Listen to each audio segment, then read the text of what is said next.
राजनीतिक सरगर्मियों के बीच पीएम नरेंद्र मोदी शनिवार से पश्चिम बंगाल और असम के अहम दौरे पर निकल रहे हैं। ये दौरा ऐसे समय पर हो रहा है जब दोनों ही राज्यों में अगले वर्ष विधानसभा चुनाव प्रस्तावित है।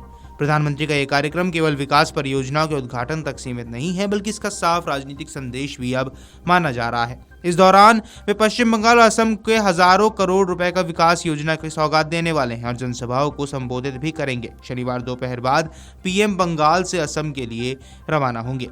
पीएम मोदी शनिवार सुबह करीब 11:15 पर पश्चिम बंगाल के नादिया जिले के राणाघाट पहुंचेंगे। यहां से वे राष्ट्रीय राजमार्ग परियोजनाओं का उद्घाटन और शिलान्यास करेंगे। इस अवसर पर पीएम लगभग 3200 करोड़ रुपए की लागत वाले 2 बड़े राष्ट्रीय राजमार्ग परियोजनाओं की शुरुआत करेंगे। इनमें नादिया जिले में NH-34 में 12 जुगली कृष्णनगर सेक्शन के 67.7 किलोमीटर लंबे 4 लेन कार्य का उद्घाटन शामिल है। इसके साथ ही उत्तर 24 परगना जिले में NH-34 के ही बारासात बड़ा जुगली सेक्शन के 17.6 किलोमीटर लंबे 4 लेन कार्य की आधारशिला भी रखी जाएगी।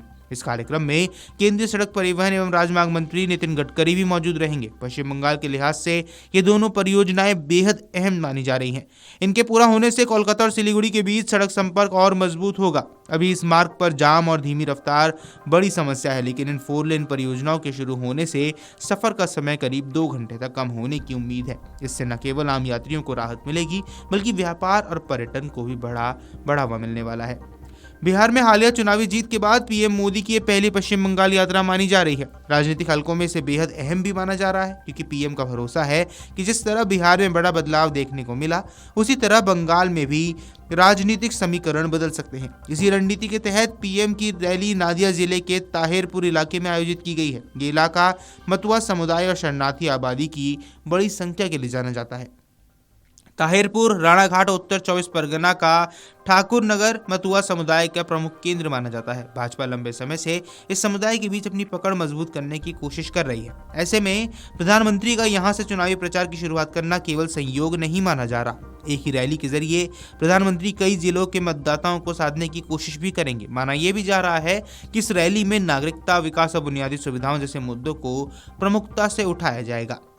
पश्चिम बंगाल के कार्यक्रम के बाद पीएम मोदी दोपहर करीब 2:30 बजे असम की राजधानी गुवाहाटी पहुंचेंगे। यहां से वो अपने 2 दिवसीय असम दौरे की शुरुआत करेंगे। इस दौरान पीएम असम को 1600 करोड़ रुपए से ज्यादा की विकास परियोजनाओं की सौगात देंगे।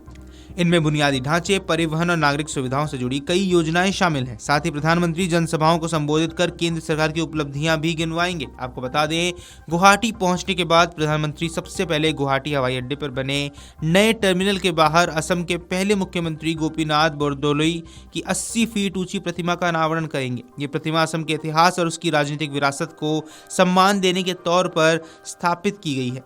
खास बात यह भी है कि गुवाहाटी का एक नया एकीकृत टर्मिनल भी गोपीनाथ बोरदोलोई के नाम पर ही रखा गया है। प्रधानमंत्री लगभग 4000 करोड़ रुपए की लागत से बने इस अत्याधुनिक टर्मिनल का उद्घाटन करेंगे। उद्घाटन के बाद करीब 15 मिनट तक पूरे परिसर का निरीक्षण करेंगे और अधिकारियों से सुविधाओं की जानकारी लेंगे, जिसके बाद पीएम यहां आयोजित एक जनसभा को संबोधित कर देंगे।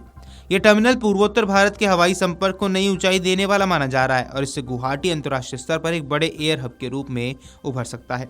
वहीं असम के मुख्यमंत्री हिमंत बिस्वा शर्मा ने सोशल मीडिया पोस्ट के जरिए बताया कि लोकप्रिय गोपीनाथ बोरदोलोई अंतर्राष्ट्रीय हवाई अड्डे का नया एकीकृत टर्मिनल प्रधानमंत्री के स्वागत के लिए पूरी तरह तैयार है। उन्होंने कहा, ये टर्मिनल न केवल असम बल्कि पूरे पूर्वोत्तर क्षेत्र में विकास के मील का पत्थर साबित होगा। अगर आप ये वीडियो YouTube पर देख रहे हैं तो हमारे चैनल को सब्सक्राइब कर बेल आइकन दबाएं और Facebook पर देख रहे हैं तो हमारे पेज को लाइक करें।